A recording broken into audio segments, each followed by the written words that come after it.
Assalamualaikum warahmatullahi wabarakatuh. Salam sejahtera buat kita semua. Semoga kita semua dalam keadaan sehat jasmani dan rohani, tidak kekurangan satu apapun. Amin ya robbal alamin. Oke, Mimin akan melanjutkan cerita Liontin Giok Naganya. Tapi seperti biasa, bantu dulu tekan tombol like dan berkomentar juga Tuan dan Nona. Terima kasih sesudah dan sebelumnya. Oke, lanjut saja ceritanya. Bab 2133 sampai bab 2136. Salah satunya adalah Xiaoqi yang kini menjadi tunangan Lu Wen. Ye Chong, gadis lain, juga mengenalnya, tapi Ye Chong tidak menyangka itu adalah Jiang Chongchong. Jiang Chongchong adalah cucu dari Tuan Jiang dari keluarga Jiang, dan beberapa tahun lebih tua dari Ye Chong. Ye Chong pernah menyelamatkan Tuan Jiang, dan keluarga Jiang juga memberi banyak bantuan kepada Ye Chong pada saat itu. Oleh karena itu, hubungan antara keluarga Jiang dan Ye Chong sangat baik. Meskipun Jiang Chongchong beberapa tahun lebih tua dari Ye Chong, dia berada di kelas yang sangat dewasa dan memiliki pesona paling besar. Terlebih lagi, Jiang Chongchong memiliki penampilan yang cantik dan kepribadian yang lugas. Ya, dia adalah gambaran seorang saudara perempuan cantik yang diimpikan oleh anak laki-laki seusia Ye Chong. Ternyata Jiang Chongchong datang ke sini kali ini untuk membicarakan beberapa urusan bisnis dengan Lu Wen. Saya kebetulan mendengar Ye Chong akan datang, jadi saya mengikutinya. Ketika Ye bergegas masuk, Lin Tianqi dan Su Yuqian sudah terpesona oleh Jiang Chongchong dan berlomba-lomba menunjukkan rasa hormat mereka kepada Jiang Chongchong. Lu Wen, sebaliknya, jauh lebih mantap, tentu saja. Dengan Xiaoqi berdiri di samping Lu Wen, dia tidak berani menyenangkan Jiang Chongchong. Ketika Jiang Chongchong melihat Ye Chong datang, dia segera berdiri dan berjalan mendekat. Ye Chong, aku sudah lama tidak bertemu denganmu, dan kamu bahkan tidak tahu cara mencariku, dan kamu masih ingin aku mengandalkan makanan untuk bertemu denganmu. Kamu benar-benar tidak berperasaan. Jiang Chongchong mengedipkan matanya yang besar dan berkata, dengan sedikit amarah di amarahnya, dengan sedikit pesona. Ye Chong menggaruk kepalanya dan berkata sambil tersenyum, "Sister Chongchong, apa yang kamu bicarakan? Saya sibuk." Berapa banyak anak laki-laki yang tahan dengan sikap seperti itu? Mata Lin Tianqi dan Su Yuqian hampir lurus. Baru setelah dia menonton dalam waktu lama dia ingat bahwa Ye Chong ada di sini. Tentu saja, semua orang sangat senang. Melihat Ye Chong datang, Lin Tianqi dan Su Yuqian segera mengatur agar Ye Chong duduk di sebelah Lu Wen. Lu Wen mengangguk pada Ye Chong. Xiaoqi berkata kepada Lu Wen, "Saudara Lu berkata, sudah lama tidak bertemu." Ye Chong tersenyum dan berkata, "Ya. Sekelompok orang dari keluarga semi penyendiri datang ke Luzu sebelumnya, dan keluarga Lu berada dalam masalah." Kemudian, Ye Chong kembali ke Luzu dan mengusir keluarga-keluarga semi tersembunyi itu, dan keluarga Lu mendapatkan kembali statusnya yang dulu. Lu Wen bahkan tidak punya waktu untuk mengucapkan terima kasih kepada Ye Chong dengan benar. Pada saat ini, Lu Wen mengambil gelas anggur dan berkata dengan canggung, "Ye Chong, terima kasih." Pada hari-hari biasa, Lu Wen hanya mengucapkan dua kata, "terima kasih." Tak disangka, kali ini dia justru mengucapkan 5 kata. Ini juga menunjukkan bahwa Lu Wen sangat berterima kasih kepada Ye Chong. Tak lama kemudian, pramusaji membawakan berbagai macam makanan kukus, dan beberapa orang mengobrol sambil makan. Ye Chong memberitahu mereka tentang rencananya pergi ke kota Hong Kong. Semua orang menjadi tertarik saat mendengar bahwa Ye Chong akan pergi ke kota Hong Kong. "Saudara Chao, Chong, kamu juga akan menghancurkan kota pelabuhan," kata Lin Tianqi. Su Yuqian berkata, "Lao Ye, terserah kamu, ketika kamu berkembang dengan baik, kamu dapat mengajak teman-teman kita untuk bersenang-senang. Saya mendengar bahwa gadis-gadis Hong Kong semuanya seksi." Lin Tianqi mendengar ini, mata bersinar, "Sungguh. Maka aku harus pergi juga. Saudara Lu, apakah kamu akan pergi?" Su Yuqian bertanya lagi pada Lu. Sebelum Luen bisa menjawab, Xiaoqi di sebelahnya memutar matanya ke arah Su Yuqian. Kalian, bisakah kalian berhenti berbicara omong kosong sepanjang waktu? Semua orang tertawa. Pada saat ini, Jiang Chongchong berkata, Ye Chong, apakah kamu benar-benar ingin pergi ke kota Hong Kong? Ye Chong mengangguk, itu sudah direncanakan. Kalau begitu ketika kita sampai di kota Hong Kong, jangan lupa mencari saudara perempuan, kata Jiang Chongchong. Ye Chong bertanya dengan rasa ingin tahu, apa, saudari Chongchong juga ada di kota pelabuhan? Lin Tianqi dan Su Yuqian tidak tahu, dan mereka semua memandang Jiang Chongchong dengan rasa ingin tahu, termasuk Luen, yang tidak tahu apa-apa tentang hal itu.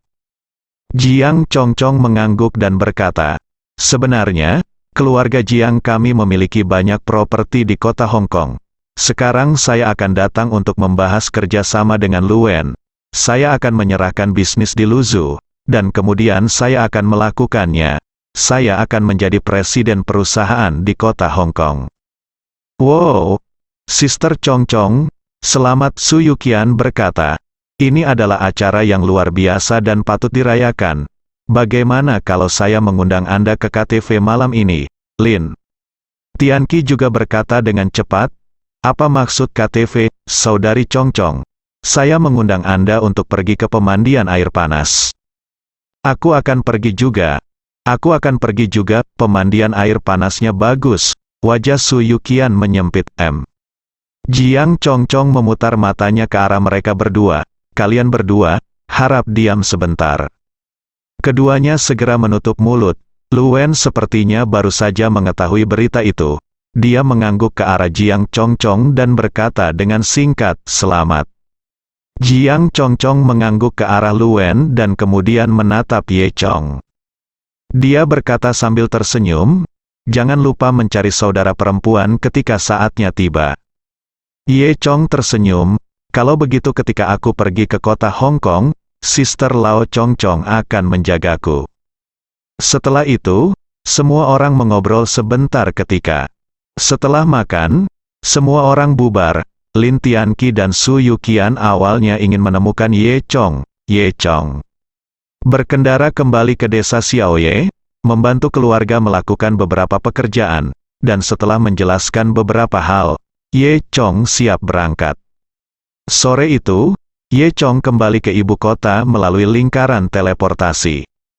Berangkat dari Bandara Internasional Daseng di Beijing dan mengambil penerbangan ke kota Hong Kong. Pesawat tersebut terbang selama lebih dari 6 jam, melintasi sebagian besar Tiongkok, dan kemudian mendarat di kota pelabuhan setelah terbang melalui selat sempit. Kemakmuran kota pelabuhan tidak kalah dengan ibu kota. Apalagi kota pelabuhan merupakan kota metropolitan internasional, gaya arsitektur dan ciri humanistiknya juga cenderung internasional. Setelah keluar dari bandara di kota Hong Kong, Ye Chong naik taksi dan menuju ke Hotel Regent yang telah dia pesan sebelumnya. Saat ini, hari sudah mulai larut, taksi melaju sangat cepat di jalan lebar, dengan pegunungan gelap dan hutan di kedua sisi jendela. Saat mengemudi, pengemudi mengobrol dengan Ye Chong dengan aksen lokal. Meskipun Ye Chong tidak dapat berbicara, dia mungkin bisa mengerti sedikit, dan dia bahkan bisa membuat tebakan yang samar-samar. Namun, Ye Chong sekarang berada di tingkat master, dan pikirannya secara alami tidak sebanding dengan orang biasa. Oleh karena itu, Ye Chong dengan cepat menguasai pola bicara bahasa lokal dari aksen pengemudi.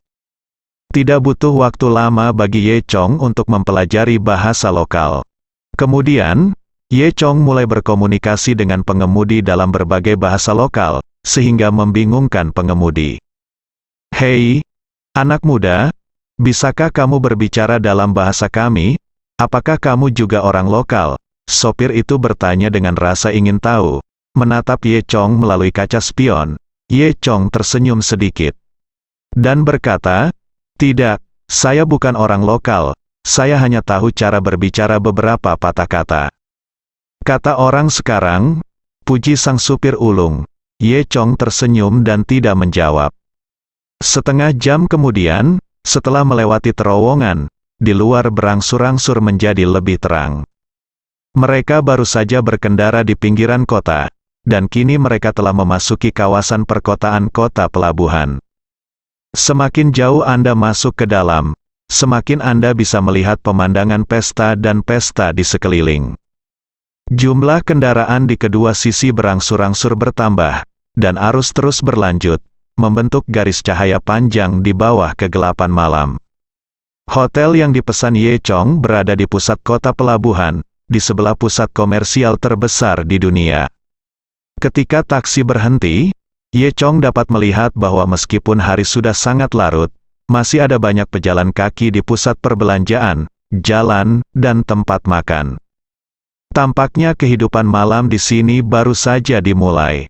Ye Chong melihat pemandangan di depannya yang tampak seperti kota yang tidak pernah tidur, dan tidak bisa menahan nafas dalam hatinya, itu memang cukup berkembang. Apalagi iklim di kota pelabuhan lebih hangat. Musim ini, saya mulai memakai pakaian pendek. Sekilas jalanan penuh dengan wanita cantik yang mengenakan hot pants dan sandal dengan kaki panjang terbuka, cukup eye-catching. Ye Chong pergi ke hotel dulu. Setelah check-in, dia pergi ke pusat bisnis terdekat untuk melihat-lihat. Ketika Ye Chong baru saja melewati sebuah gang, beberapa gangster tiba-tiba muncul dan menghalangi jalan Ye Chong. Semua gangster ini membawa batang besi, pisau, dan barang lainnya di tangan mereka.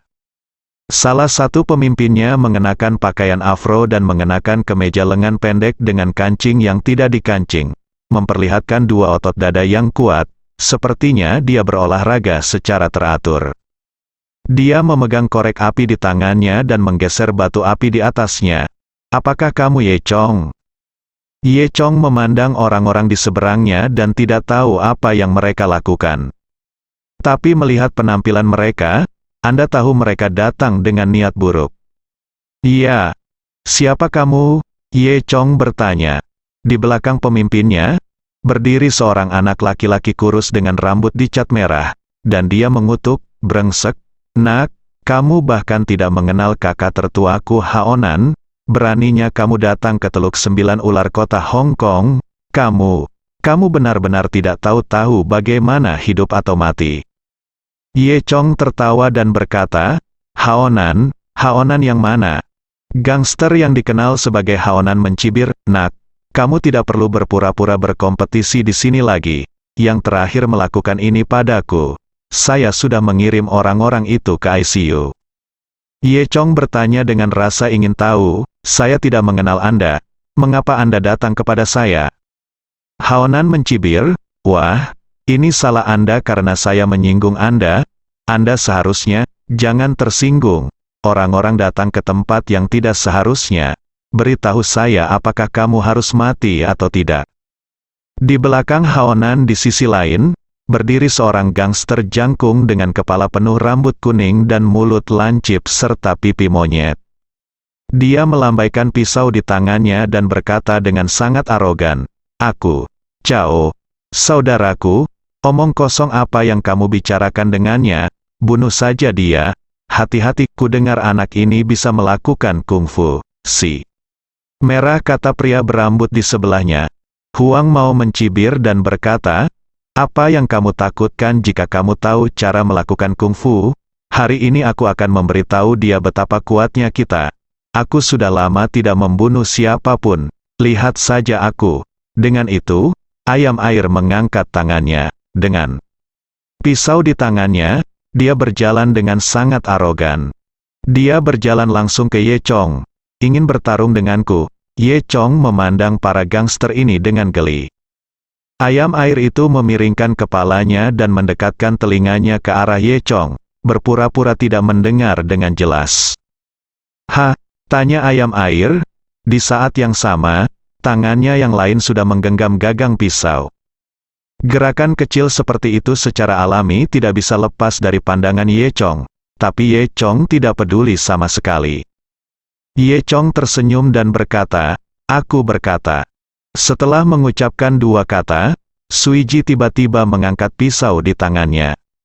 Kamu pergi ke neraka. Saat dia mengatakan ini, ada kilatan cahaya putih, dan bilahnya langsung mengenai kepala Ye Chong. Lalu, hampir dalam sekejap, sebelum pisaunya jatuh, hanya terdengar suara bang.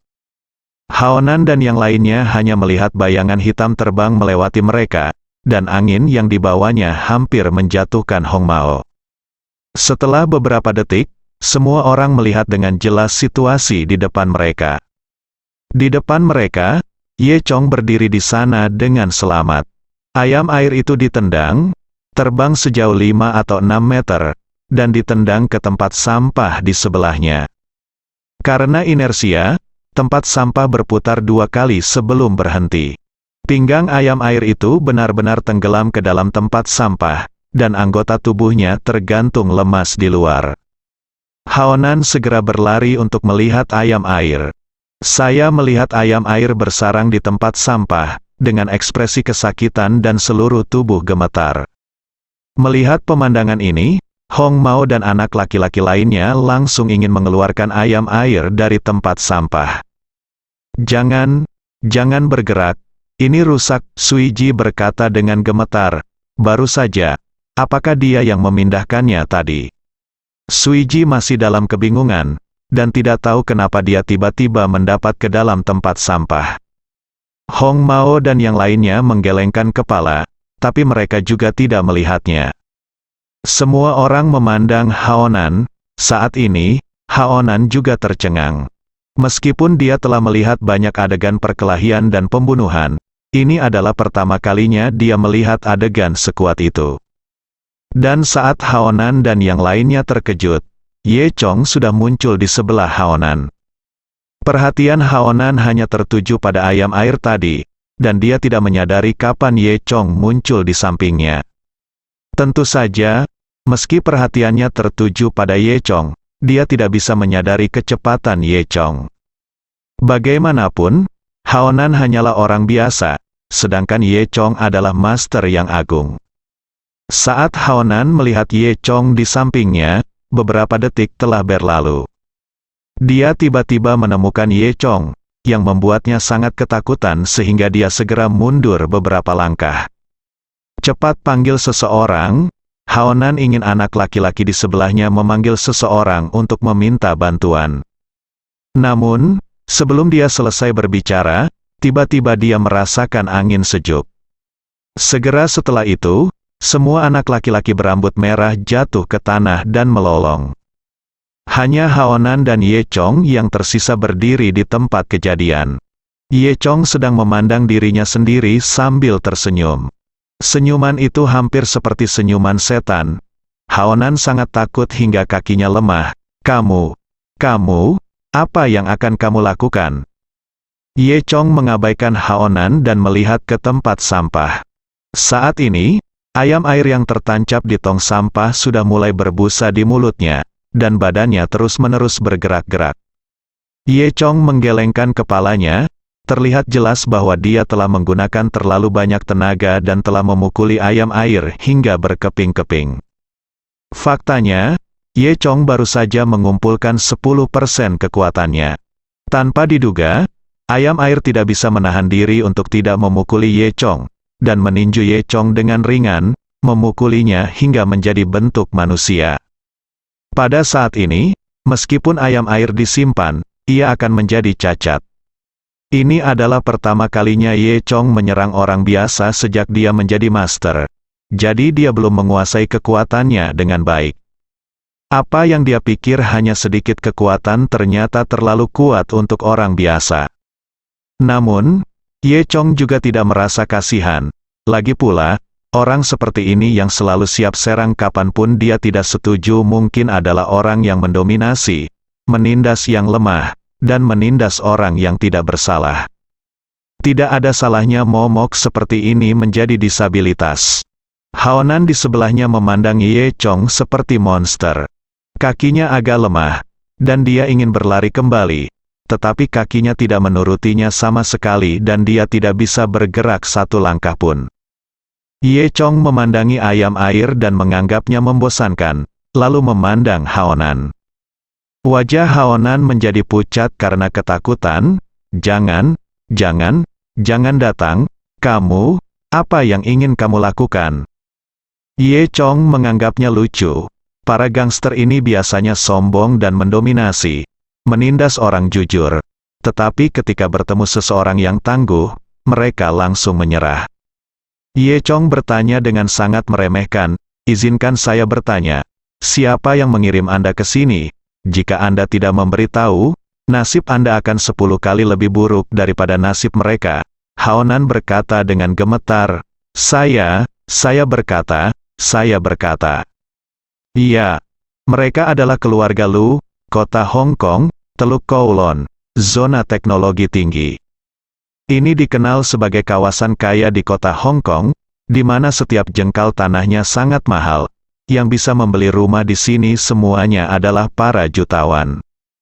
Tentu saja, hal yang paling diperlukan bagi kota metropolitan internasional seperti kota Hong Kong adalah orang kaya. Berjalan di jalan, jika dilempar sembarangan dan berbalik, semua orang kaya akan terbunuh. Skala dan jumlahnya sebanding dengan ahli dalam negeri. Tidak banyak villa di kawasan kaya, dan semuanya dibangun di tengah kawasan kaya. Melihat sekeliling, satu demi satu, bangunan-bangunan yang sangat mewah berdiri di tempat yang bisa dikatakan sebagai tempat paling sentral dan menonjol di Hong Kong. Villa keluarga Lu adalah salah satunya. Meski villa keluarga Lu bukan yang paling mencolok di sini, namun bisa memiliki villa di kawasan kaya membuktikan bahwa keluarga Lu adalah yang terkaya di antara orang kaya, setidaknya seorang miliarder. Di bidang produk elektronik tercanggih, AI, mobil pintar, Dell, Lu Jia menempati hampir seluruh bagian kota pelabuhan. Pada saat yang sama, karena kondisi kota pelabuhan yang nyaman, Lu Jia telah bekerja sama dengan banyak produsen internasional besar. Pada saat yang sama, di antara industri tradisional, 30% industri hiburan kota Hong Kong, 20% industri pariwisata, dan sepertiga industri game juga dikendalikan oleh keluarga Lu. Oleh karena itu, keluarga Lu juga merupakan salah satu yang terbaik di kota Hong Kong. Saat ini, di sebuah kamar di villa keluarga Lu, seorang pria parubaya sedang duduk di sana. Pria ini memiliki janggut di wajahnya, wajah berkarakter Tionghoa dengan sedikit keagungan, dan matanya cerah. Meski usianya hanya sebatas pria parubaya, namun rambutnya sudah mulai memutih, membuktikan bahwa pria ini banyak bekerja di hari-hari biasa. Di sebelahnya berdiri seorang gadis cantik, mengenakan kemeja ala Hong Kong, celana pendek rumahan, 2 kaki ramping, dan sepasang sepatu berwarna merah muda. Itu tidak lain adalah Lu Anqi. Lu Anqi membawakan secangkir teh untuk pria parubaya yang duduk dan berkata dengan hati-hati, "Ayah, saya benar-benar tidak menyangka bajingan itu berani datang ke kota Hong Kong. Dia hanya tidak tahu bagaimana hidup atau mati." Ternyata pria parubaya ini adalah ayah Lu Anqi, Lu Zeren. Dan juga kepala keluarga Lu saat ini. Kemakmuran keluarga Lu tidak terlepas dari usaha Lu Zeren. Lu Zeren menyesap tehnya dan mendengus dingin. "Kamu masih berani mengatakan bahwa itu semua karena aku begitu manja padamu sehingga aku membiarkanmu mengalami bencana besar." Ketika mereka berada di makan malam besar Beijing Club, Lu Anqi tiba-tiba merasa dia kalah dari Ye Chong sebesar 300 juta. Saat itu, Lu Anqi melihat kekuatan Ye Chong. Jadi dia tidak berani gagal bayar. Dia hanya bisa berpura-pura berjanji pada Ye Chong, mengatakan bahwa dia akan membayar kembali uang itu ketika dia kembali ke kota Hong Kong. Justru karena kejadian inilah Lu Anqi sering dimarahi oleh Lu Zeren setelah kembali ke kota Hong Kong. Jadi dia membenci Ye Chong sekarang. Lu Anqi menjulurkan lidahnya, "Oh, ayah, kamu telah memarahiku beberapa kali, kamu tahu kamu salah." Lu Zeren mendengus. Melihat Lu Zeren berhenti memarahinya, Lu Anqi berkata, "Ayah, bajingan itu, dia pasti datang untuk meminta uang padaku." Ternyata tangan dan mata keluarga Lu di kota Hong Kong sangat mencengangkan, dan Ye Chong pun tiba. Di kota Hong Kong, keluarga Lu segera menemukannya. Itu sudah ditemukan oleh orang-orang dari keluarga Lu, kakak telah ditemukan oleh keluarga Ahlu, dan Lu Anqi. Menurutmu Ye Chong pasti ada di sini untuk meminta pembayaran. Faktanya, janji Lu Anqi untuk memberikan uang kepada Ye Chong saat itu hanyalah taktik penundaan. Dia tidak menyangka si idiot Ye Chong akan setuju. Di ibu kota, Lu Anqi mungkin masih sedikit takut pada Ye Chong. Tapi setelah kembali ke kota pelabuhan, bagaimana Lu Anqi bisa takut pada Ye Chong? Setelah Lu Anqi kembali ke kota Hong Kong, dia khawatir dia tidak akan menemukan kesempatan untuk membalas Ye Chong. Dia tidak menyangka Ye Chong benar-benar akan datang ke rumahnya secara langsung. Selain itu, meskipun Lu Zeren memarahi Lu Anqi, di dalam hatinya, tidak mungkin memberikan uang kepada Ye Chong. Banyak pengusaha kaya di Hong Kong yang seperti Lu Zeren, meski kaya, namun terlahir kikir. Dalam hati Lu Zeren, dia selalu percaya bahwa Ye Chong telah menipu uang putrinya dan keluarganya. Untung dia tidak pergi ke Ye Chong untuk melunasi rekening, tapi dia tidak menyangka Ye Chong berani meminta uang. Akibatnya, ayah dan putrinya bekerja sama dan menemukan Haonan, pemimpin dunia bawah tanah setempat, dan memimpin orang untuk menghancurkan Ye Chong. Lu Anqi melihat jam kristal di dinding dan berkata dengan sombong, "Ayah, sudah waktunya, Haonan dan yang lainnya harus membunuh anak itu, kan?" Lu Zeren tidak berbicara, tetapi meletakkan cangkir tehnya, mengambil koran hari itu dan membacanya. Kemudian, dia berkata perlahan, "Saya masih tahu sedikit tentang kekuatan Haonan." Begitu Lu Zeren selesai berbicara, pengurus rumah tangga di rumah buru-buru mengetuk pintu dan masuk. Lu Anqi bertanya dengan penuh semangat, "Bagaimana? Apakah Anda sudah membunuh bajingan itu?" Tetapi pengurus rumah tangga menggelengkan kepalanya dan berkata, "Tuan, Nona, saudara Haonan menelepon, hei." Pengurus rumah tangga masih memegang telepon di tangannya. Lu Anqi bertanya dengan cemas, "Katakan padaku, apa yang terjadi?" Pengurus rumah tangga tidak dapat menjelaskan untuk sementara waktu.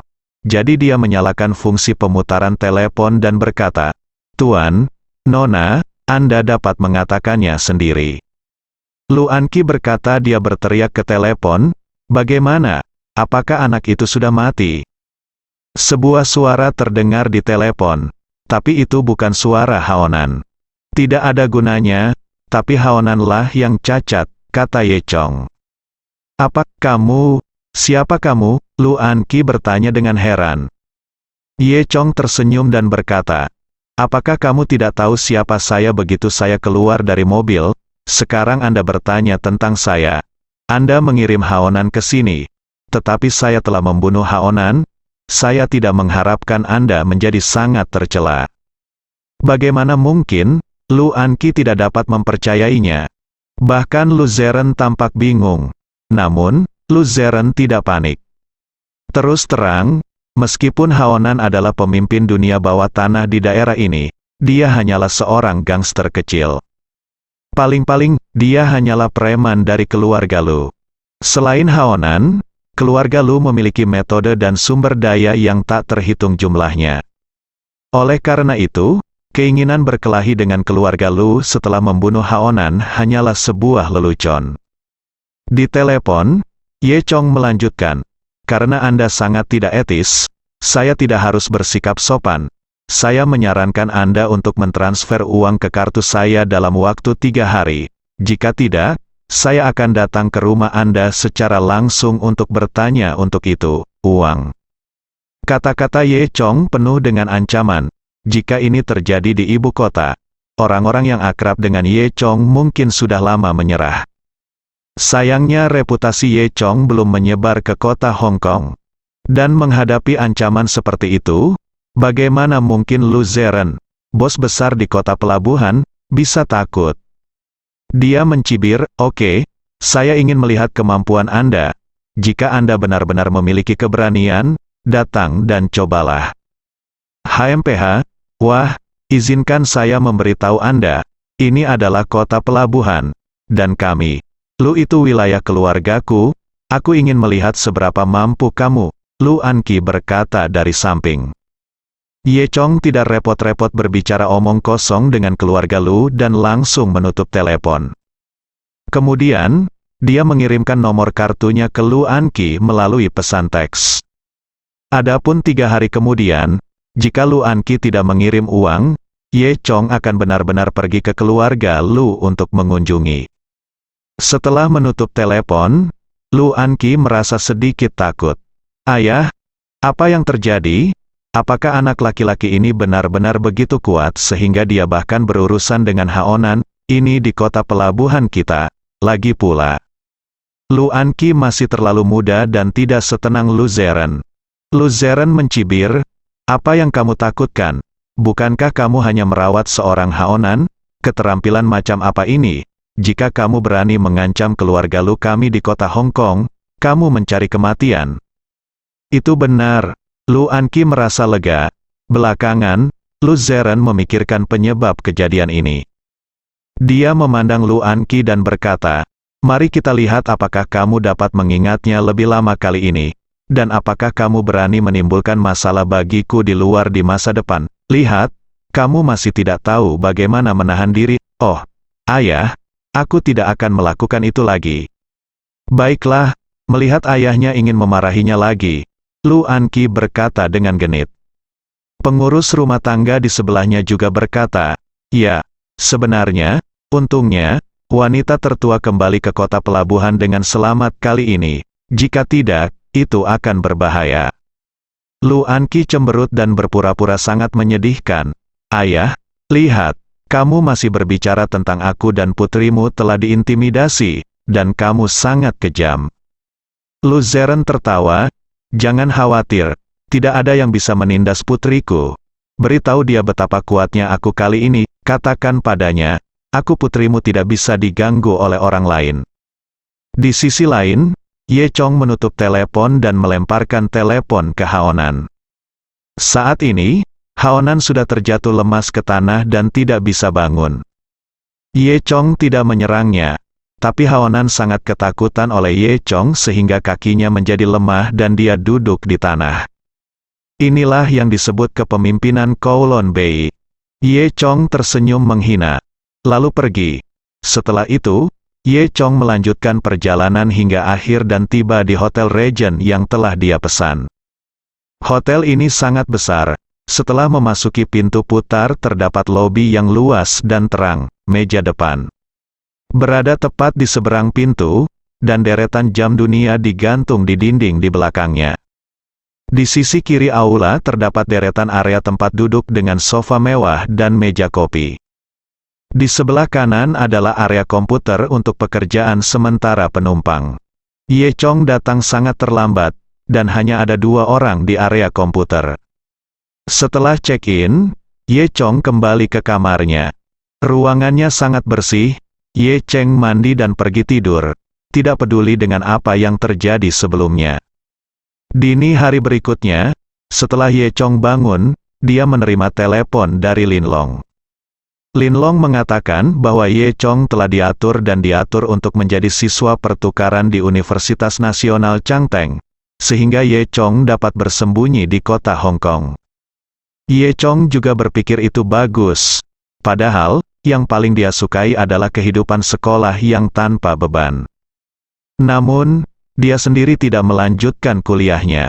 Kali ini saya berpura-pura menjadi siswa pertukaran, yang sebenarnya adalah mimpi yang menjadi kenyataan. Universitas Nasional Irvin adalah salah satu universitas terkemuka di Hong Kong. Statusnya di kota pelabuhan seperti dinasti Qing dan utara di daratan. Adapun Lin Long, alasan mengapa mereka dapat memberikan identitas pada Ye Chong begitu cepat. Wajar saja karena status saluran pertama di China. Namun, materi spesifik tidak akan sampai ke tangan Ye Chong sampai sehari kemudian. Oleh karena itu, Ye Chong tidak akan bisa pergi ke sekolah setidaknya sampai lusa. Sekarang saya punya waktu dan tidak melakukan apapun. Ye Chong akan mengunjungi saudara perempuan Tuan Sulin. Ketika dia meninggalkan istana Fenxiang, Tuan Sulin meminta Ye Chong untuk menjaga keluarga saudara perempuannya dengan baik. Sulin berlatih dalam pengasingan, berlatih selama 50 tahun, 100 tahun, dan seterusnya, yang merupakan hal biasa. Dan saudara perempuannya hanyalah manusia biasa, dan masa hidup rata-ratanya kurang dari 100 tahun. Oleh karena itu, pada saat Sulin keluar dari kurungan, diperkirakan adiknya mungkin sudah tidak hidup lagi. Sulin adalah seorang kultivator, jadi wajar saja dia tidak lagi mempedulikan hal ini. Tetapi bagaimanapun juga, dia adalah saudara perempuannya, bukan orang luar. Oleh karena itu, dia tetap meminta Ye Chong untuk merawatnya. Ye Chong mengikuti alamat yang diberikan Sulin kepadanya dan datang ke rumah saudara perempuan Sulin, Suli. Keluarga Suli tinggal di pinggir daerah kaya, bisa dibilang semi kaya, hidup dalam keluarga borjuis kecil, tapi tidak kaya. Tampaknya Sulin tidak terlalu banyak menggunakan kekuatannya sendiri untuk membantu adiknya. Kalau tidak, dengan kekuatan Sulin, akan sangat mudah bagi saudara perempuannya untuk menjadi orang kaya raya di dunia. Sesampainya di depan pintu unit Suli, Ye Chong membunyikan bel pintu rumah Suli. Siapa itu? Itu adalah suara seorang gadis muda, jadi tentu saja itu bukan Suli. Saya guru Sulin, murid dari guru Sulin meminta saya untuk datang dan menemui saudara perempuannya, Bibi Suli, kata Ye Chong. Dengan klik pintu terbuka, Ye Chong naik lift ke lantai 16, rumah Suli. Orang yang membukakan pintu adalah seorang gadis berusia 20-an, mengenakan gaun merah muda dengan renda bunga putih di ujungnya. Roknya hanya sampai di atas lutut, memperlihatkan dua betis yang panjang dan lurus. Sepasang kaki berwarna putih dan lembut ditutupi dengan sepatu, dihiasi dengan beruang kecil yang lucu. Gadis ini juga memiliki kulit yang sangat putih, fitur wajah lurus, dan kuncir kuda. Jika dilihat lebih dekat, dia sangat mirip dengan Sulin. Apa yang kamu lihat? Pernahkah kamu melihat wanita cantik? Kamu orang udik. Gadis itu melihat Ye Chong menatapnya dan berkata tanpa basa-basi. Pada saat ini, sebuah suara terdengar dari dalam, "Yao Yao. Apakah ada tamu? Siapa itu?" Kemudian, seorang wanita tua keluar dari ruang belakang. Wanita tua ini memiliki kepala penuh rambut putih dan tampaknya berusia setidaknya 90 tahun. Namun, kulit wajahnya tetap terawat dan kerutannya sangat sedikit. Terlebih lagi, tubuh wanita tua ini sangat kuat, dan dia berjalan seperti orang paruh baya berusia 40-an atau 50-an. Tak perlu dikatakan lagi, Ye Chong tahu dari wajah itu bahwa wanita tua ini adalah saudara perempuan Sulin, Suli. Karena kultivasinya, Sulin sekarang tampak seperti berusia 30-an. Ye Chong bahkan lupa bahwa Sulin kini berusia lebih dari 100 tahun. Dan yang jelas, Sulin tetap memberikan banyak manfaat kepada adiknya, sehingga Suli yang sudah berusia 90-an ini tetap sehat seperti orang paruh baya. "Nenek, orang kampung ini bilang dia datang menemuimu," kata gadis bernama Yao Yao. Suli berkata dengan marah, "Jangan kasar." Yao Yao menjulurkan lidahnya, berbalik dan masuk ke dalam rumah. Suli datang dan meminta Ye untuk segera masuk ke dalam rumah. Ye Chong menjelaskan tujuannya. Ketika Suli mendengar bahwa dia adalah murid saudara perempuannya, dia menganggap serius Ye Chong. Karena Suli masih mengetahui sesuatu tentang Sulin. Oleh karena itu, meskipun Ye Chong terlihat sangat biasa, Suli tahu bahwa Ye Chong pasti tidak sederhana. Silakan duduk, silakan duduk." Suli meminta Ye Chong untuk duduk di sofa. Keduanya hendak berbicara ketika tiba-tiba pintu terbuka dan sepasang suami istri paruh baya masuk. Keduanya mengenakan pakaian mahal, dan wanita itu sedang memegang sekantong kepiting. Bu, siapa ini?" Pria itu bertanya pada Suli. Saat Lydia Su hendak menjawab, wanita di sebelahnya berkata, "Tidak bisakah kamu melihat ini? Ini adalah skema piramida lagi. Sekarang para perencana piramida ini mengambil keuntungan dari ketidakpedulian kita dan kemudian menipu orang tua di rumah. benar-benar keji. Pria itu juga berkata, "Benar, Bu, kamu harus hati-hati juga. Kenapa semua orang mengumpulkannya di rumah? Sudah berapa kali saya bilang, jangan percaya skema piramida ini. Apa yang mereka jual kali ini? Pil Dali atau tempat tidur fisioterapi?" Bersambung.